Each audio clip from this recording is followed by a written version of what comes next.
The old porcelain doll sat on the rocking chair in the corner of the dimly lit bedroom. Its cracked face, once painted with a charming smile and rosy cheeks, now a haunting visage of its former self, caught the faint glow of the nightlight on its glassy eyes. It seemed as though the only living thing in the otherwise silent room was the doll, sitting there with its head slowly tilting to the side, then back again, each movement accompanied by a loud and disturbing creak. No one had touched the doll, yet suddenly the rocking chair began to move back and forth, faster and faster, as though propelled by an invisible hand. A low whisper escaped the doll's mouth, raspy and unnatural, repeating the same word over and over. The rocking chair continued to speed up, and with each movement, the doll's smile stretched wider and wider, as if she knew something terrible was about to happen. Then, as quickly as it started, the rocking stopped. The doll's head snapped back, its eyes wide and staring, and the whispering stopped. Silence filled the room once more, broken only by the sound of a nearby clock ticking. A young girl, no older than 8, stood in the doorway, her eyes wide with fear as she watched the doll.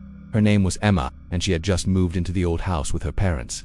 She didn't know the history of the doll or the house, but she could feel that something was not right. Taking a deep breath, Emma decided to approach the doll. As she got closer, she could hear the sound of scratching coming from inside the doll's head. It was a faint sound at first, but it grew louder and more frantic as she neared the chair. Emma screamed and stumbled back, tripping over her own feet. As she looked down at the doll, she saw that the smile had vanished. In its place was a grotesque grin, revealing sharp, pointed teeth. The porcelain skin of the doll's face was now a sickly green color, and its glassy eyes seemed to bore into her soul. The scratching sound stopped abruptly, and in the silence that followed, Emma heard a new sound, a low chuckle, like the rustling of dry leaves. Then the doll spoke, its voice a raspy whisper. "Play with me," it said, extending a hand toward Emma. "Play with me forever." Emma backed away, her eyes wide with terror. She wanted to scream, to run away, but she couldn't move.